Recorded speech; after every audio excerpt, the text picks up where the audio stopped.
In the past, we've traveled from country to country and explored some of the eeriest and weirdest mysteries hidden in their sordid histories. But now we're going to go into the distant past, all the way back to ancient Greece, to take a look at some of the most peculiar secrets and enigmas that they had to offer. Number 10. Did Euxithios kill Herodes? Classic Greece produced 10 public speakers so admired for their skill and eloquence that they became known as the 10 Attic orators. The earliest of them was Antiphon of Rhamnus, a 5th century BC statesman who put his rhetorical abilities to use in the court of law, thus providing us with some of the first recorded instances of legal cases presented in front of a democratic jury. One such oration is titled On the Murder of Herodes, and it furnishes us with an ancient Greek murder mystery. One day, two men named Euxithios and Herodes left together on a ship from Mytilene bound for Inos. A storm forced the ship to dock in an unnamed harbor, at which point the two men sought shelter. Exactly how many people were inside this shelter is unknown, but with nothing else to do, the men passed the night by getting drunk. The next day, no more Herodes. He had disappeared and could not be found after 2 days of searching. Eventually, once the weather cleared, Euxithios continued his voyage, but upon returning to Mytilene, he was met with a charge of murder brought on by Herodes' relatives. He was taken to Athens to stand trial. Unfortunately, Antiphan's oration does not include the verdict, so we'll never know how Herodes disappeared and if Euxithios was found guilty of his murder or not. Number 9. What happened to Athena Parthenos? For hundreds of years, the statue of Athena Parthenos was one of the most prized monuments in Athens, if not all of Greece, positioned in a place of honor inside the inner chamber of the Parthenon. It was a chryselephantine sculpture, meaning that it was made out of wood layered with gold and ivory and stood almost 40 feet in height. The construction of this marvelous statue is attributed to Phidias, who spent almost a decade working on it before dedicating it sometime around 438 BC. Unfortunately, we don't know what happened to this masterpiece of classic Greek art. We know that around 150 years after its construction, an Athenian tyrant named Lachares had to strip some of the gold sheets off to pay his scholars. We know that around 165 BC, the statue was damaged in a fire, but was later repaired. After that, details get a bit murky, and we have only hypotheses as to what happened to it. Since the city was sacked several times by Germanic and Slavic tribes, it is possible that the statue was destroyed on one such occasion. However, since the worship of Athena had also fallen out of favor by that point, it is possible that the people of Athens themselves plundered the sculpture for its valuable materials. There is one later account that mentions its existence during the 10th century AD, claiming that it was moved to Constantinople. If this is true, then the statue of Athena Parthenos could have survived until the 15th century, when the Ottoman Empire conquered Constantinople. Number 8. Why was the Atlantis trilogy never finished?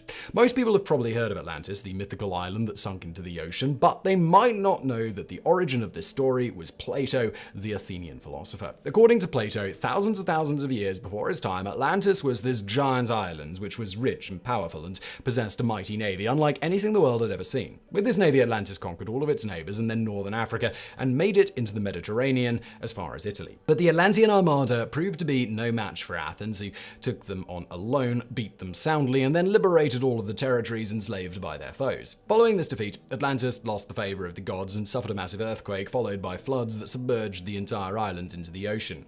Obviously, nobody is suggesting that any of that actually happened. The mystery here lies not with what Plato wrote, but what he didn't write. He announced that he would do a whole trilogy on Atlantis, but he never did, even though he had plenty of time. Plato wrote the first book on the subject, Timaeus, circa 360 BC, and he then had 12 to 13 years to finish his trilogy. He followed it up with a second book, Critias, which has no ending and breaks off mid-sentence. This begs the question, why would... Number 7. Was there a real labyrinth? Speaking of famous Greek myths, let's move on to the legend of the labyrinth and the deadly minotaur that lurked within. Here's a quick refresher course if you forgot the story. King Minos of Crete had Daedalus construct a complex maze-like structure called the labyrinth, which contained the half-bull, half-man monster known as the Minotaur. Every 9 years, Minos made the king Aegeus of Athens give him 7 boys and 7 girls who would be sent inside the labyrinth to be eaten by the Minotaur. And this continued for decades until the hero of the story, Theseus, entered the labyrinth and slayed the Minotaur. Now, we're going to go out on a limb here and say that the Minotaur wasn't real, but the same cannot be said about the labyrinth, at least not definitively. Although no tangible signs of its existence have ever been uncovered, it seems that every few centuries there is renewed interest in the labyrinth from people who believe that the legend might have been inspired by a real structure, most likely located near Knossos. In ancient times, both Roman and Ptolemaic Egypt writers treated the labyrinth as being real. Then, almost 1,500 years later, Byzantine historian Nicephorus Pharos Grigoris wrote that the labyrinth was a vast man-made cave system carved out of limestone but located near the ancient city of Gortyn, not Knossos. During the late 19th century, British archaeologist Sir Arthur Evans conducted major excavations on the islands of Crete and discovered the long-lost Minoan civilization.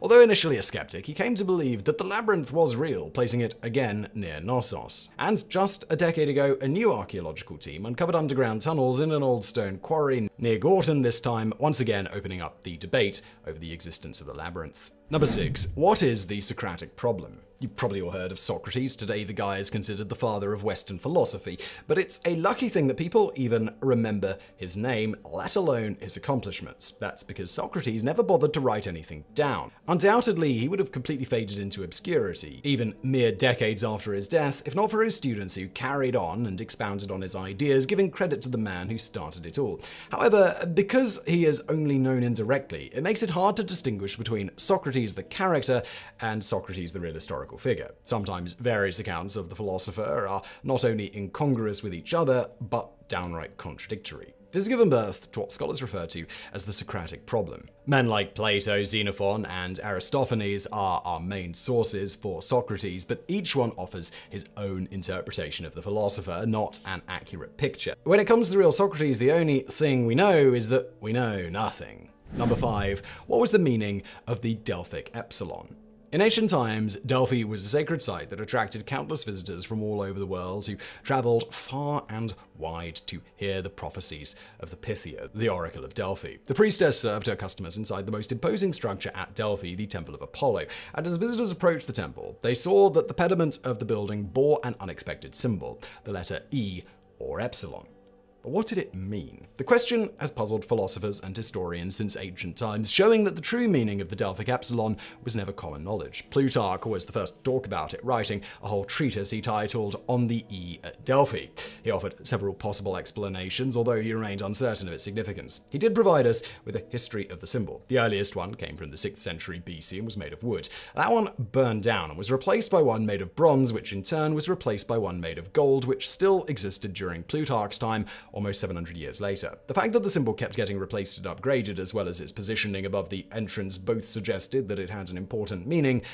We just don't know what it was. Nowadays, the symbol has been co-opted by conspiracy theorists who have linked it to aliens, secret societies, and secret ancient societies. But truth be told, there's a lot about the oracle at Delphi that has been kept secret, and it seems like the Delphic E is destined to remain a mystery. Number 4. Did the wife poison her husband? We return to Antiphon and his speeches to explore another ancient Greek murder mystery, this time a suspected case of poisoning. Both the victim and his alleged killer are unnamed in the case, but they were husband and wife. One day, the man dined with a friend of his named Philoneus, and both fell ill soon after. They died a few days apart, but not before the man had a chance to tell his son from his first marriage that he had been poisoned and to instruct him to punish his killer. The son was the one who brought the charge of murder against his stepmother. The speech indicates that this happened years after the poisoning had occurred, suggesting that the son was still a young boy at the time. The way the prosecution presented the case, the wife didn't actually do the poisoning herself, but instead tricked Philoneus' mistress into doing it. The other woman thought she was administering a love potion to restore his desire for her. Since that woman was a slave, she did not receive the same fair hearing as the wife. Instead, she was tortured until she confessed and then put to death. As for the accused, the speech once again omits the verdict, so her fate was lost to history. Number 3. What happened to the statue of Zeus? When it comes to Greek sculptures, there was no work greater than the statue of Zeus at Olympia. It was, after all, one of the 7 wonders of the ancient world. Standing 40 feet tall, it depicted the king of the gods sitting on his throne, with his scepter in one hand and the statue of Nike in the other, and an olive garland crowning his head. Like the statue of Athena Parthenos, this was a statue covered with ebony and sheets of gold, and it's not surprising since it was made by the same guy, Phidias. Unfortunately, also like the statue of Athena, its ultimate fate remains a mystery, as the statue of Zeus simply disappears from the historical record. According to the Roman historian Suetonius, Caligula wanted to have the statue brought to Rome so he could chop off Zeus's head and replace it with his own. The emperor was murdered before he had a chance to do this, but whether or not the statue was moved is unknown. Assuming the statue survived Caligula's plan, then it could have been destroyed during the reign of Theodosius I or II. They were both Christian emperors who rallied against the old traditions and had many pagan temples closed down down and even demolished. Many believe that one of them had the statue of Zeus transported to Constantinople to be burned down. If somehow it still survived, then it likely met its end during the 6th century when the temple at Olympia was destroyed by earthquakes. Number 2, was Homer real? The name Homer will be familiar to a lot of people, and we're not talking about the one who works in Sector 7G of the Springfield nuclear power plant. No, we're talking about the original Homer, who is regarded as the founder of ancient Greek literature, thanks mainly to his 2 epics, the Iliad and the Odyssey. However, there is ongoing debate about whether or not Homer even existed. This is known as the Homeric question, and it stems from the fact that he lived a lot earlier than people might think, and that almost nothing is known about his actual life. If there was a real Homer, he would have been around during the 8th century BC, which is hundreds of years before Greece became the cultural center of the world and had great poets and playwrights such as Sophocles, Euripides, and Aeschylus. Even in their own time, Homer was an ancient figure from a bygone age. The Homeric question is actually twofold. The first part is whether Homer was real or not, but the second is if he actually wrote the epics that he's known for. He would have lived at a time when Greek writing was still in its infancy and stories were mostly passed down orally, so he could have simply been a bard who retold tales that had been around for ages. There are many scholars who consider that the Iliad and Odyssey are hundreds, maybe even thousands of years older than we believe them to be. And then, of course, there are those who don't consider Homer to be an actual person. They see him as either an amalgamation of real writers or a symbolic spirit that the Greeks gave to the most beloved works of literature, whose true author was unknown. Number 1. What happened during the Eleusinian Mysteries?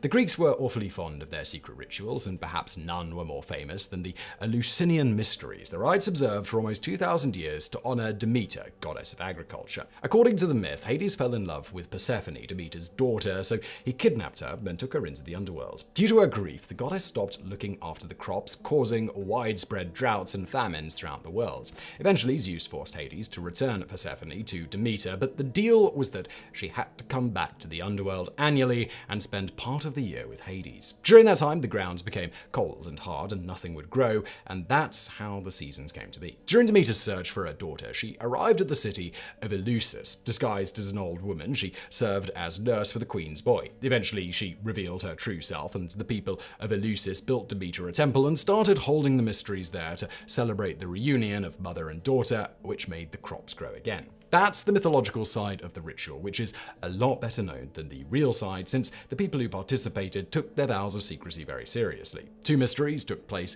every year, the lesser mysteries in the spring and the greater mysteries in September. The tradition started with the initiates walking from Athens to Eleusis. Everyone could observe the procession, but as far as what went on inside the temple, that was strictly hush-hush. There would be fasting, purification rites, sacrifices, and offerings. That's the standard stuff, but some scholars think the ritual could have even involved human sacrifice, as a maiden would be killed to symbolize the plight of Persephone. The true extent of the Eleusinian Mysteries will forever remain hidden.